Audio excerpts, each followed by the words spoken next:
Hello everybody, Chloethedev here. Welcome to Chloethedev Unfiltered. Getting started with Rust, and I guess this is the most complex idea or topic I've done so far about Rust, or about. Did I say getting started with Rust? I meant getting started with Near. I'm not even sure what I said. The point is, we're getting started with Near, and in this video, we're going to be going over a basic smart contract on Near, which is written in Rust. So normally I talk about what is an account, what is the difference between a testnet account and a mainnet account, how to use dApps, and very, very basic smart contract, very basic blockchain interactions. But this time around, I'm going to be briefly touching on this article, which I will link in the video description, touching on Near contract basics. So on Near, you can write in Rust or assembly script. I know JavaScript and Solidity a little bit, so assembly script would probably be easier for me. But Rust seems like a very interesting language. It's more secure on Near so far, at the way things are right now. And a lot of the cool, client level jobs that I look at in the future, they seem to be dependent on Rust more than assembly script or JavaScript for systems programming and stuff. So as we go through this article, it's talking about the voting contract specifically, which enabled Near to go to the phase 2 of its network. So you can see it made it more decentralized. It went to phase 2, and phase 2 occurred because the validators voted on using the smart contract, this voting mechanism, that they believed the network was sufficiently secure. So it's kind of talking about how the voting, why the voting was meaningful and stuff like that. But what's really cool is it tells you how to find the GitHub for the file. So it's right here. Boom, nice and easy. You pop into SRC, you pop into lib.rs, and there's the contract. So I forked it and downloaded it myself, but it's all in this article for you tutorial, so no worries. It talks about how it's a library, not an executable, and it's talking to you about the different WASM context. I don't know much about WASM, I'm not going to lie, but it was great to understand more about how the file system worked. Although I already knew that, I guess, from other tutorials I've done with Near, but it doesn't matter. We're going to keep going. So, with most blockchain applications or with any kind of programming, there's usually boilerplate code, which is code you'll see every time you are developing or programming for that environment. So, for Near smart contracts in Rust, you have your cargo toml file, which has all your dependencies and everything else. So pretty self-explanatory, but you can go through here and it actually explains it for you, which for me was super helpful. Because to me, knowing that all my dependencies and everything else and the project flags are in a place is great, but knowing what they do was really helpful for me. So here it kind of goes through these optimized for a small code size. They do not include debug info for contract size. On panic, it's gonna allow panic to abort and stuff like that. And so you can go under here and see what else is in there, more details on all the different flags and everything like that. But not needed for right now. Then when you go into the contract, as you go to SRC, you go to lib.rs, and then you can see the full contract. So if you want to see it, you can always pop back up here. What really works well is opening a new tab if you just want to have it open beside you, and then keep going through the rest of the article on the other side of the screen. But again, you're in a resource constrained environment, so you don't want to use lots of gas, yada, yada, yada. Yeah, okay. I actually think I missed this somehow when I was reading it an hour ago. But yeah, block time of 1 second. Keep in mind that we're trying to operate contracts that are good citizens of the network, which is great. You got to pay for storage, pay for gas. You want things to be optimized. Anyways, then it goes through the contract line by line, and this to me was super cool because I've been reading through Rust contracts or near contracts written in Rust for actually a few months now. Like not like every day, but I've been going through the videos online where they go through the contracts. I've been reading here and there. And all the boilerplate code, not gonna lie to you, is actually pretty complicated to me to understand like I've heard the explanations, but having it written down was really helpful. So talking about all the different things we're importing from near SDK, just line by line. It's pretty self-explanatory. Read it through if you'd like.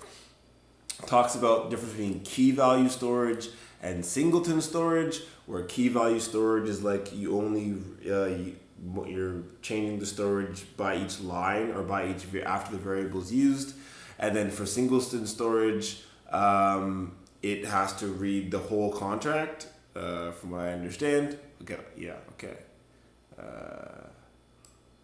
Anyways, doesn't matter. Then we go through all the different stuff. So like, it tells you that you're using singleton storage here to do a hash map. Again, we're just going through. I thought this was pretty cool because as I was reading through contracts, I never understood what this we allocator near init. I had no clue what was going on. But then it says it's the WASM enabled Elfin allocator. So now I'm like, okay, I at least know what's going on in general. It's used for WASM. If I want to Google it more, I definitely can. But there's differences between, the small allocator or a more performant allocator, and it explains those differences quickly here, which I thought was really cool. So if I wanted later on, when I want to dig deeper into some of this stuff, I know what to look for. I know why, for example, one allocator might be better or worse than the other in different situations. The JSON stuff, JSON only goes to 10 to the power of 53 decimal places with their numbers, but obviously U64 goes to the 64th decimal place. So they gotta do some wrapping and unwrapping there to make things a little more... Well, to make things work easier from like a front end and stuff like that, where you might need JSON without having too many issues. And then it goes over like what near bindgen does and what it means and why to use it. And like this was really helpful for me because when if you ever read through a Rust contract on near one day, you will see near bindgen probably, unless they change something. But if you read through it today, you'll see near bindgen. And you don't, unless you know what it is, apparently you can read through all the macros and everything on the near bindgen. I'm going to read through it eventually because that's where apparently you're supposed to be able to know all this stuff, all the macros. But there's a pretty good explanation of everything here. So it goes through again, writing the contract struct. So within the contract struct, you can store any valid Rust types. So, you can see how, it's above here. I don't really want to go all the way back up. But you have the project struct with the contract name, then you have all the different variables, and then you implement it below, you init, and it explains what does init do, what does near bindgen do, what does implement do, or implementation of the voting contract. Why do you use new here? Why do you use self? Again, all of this is explained in this document. So we're talking about, using implementation with near bindgen and what it does beneath. We're using the init, a get macro, and tells you what it does there as well. And honestly, it explains like why you're checking if, here if state exists, how that works. And it shows you how you don't need to have an actual return. You can use not implicit returns, but expressions. So in Rust, they're called expressions, and you can use those instead of implicit return. Well, instead of actually saying you're going to return something, and it'll just return what's there. It's pretty cool. And then you go over some other features of near SDK for Rust.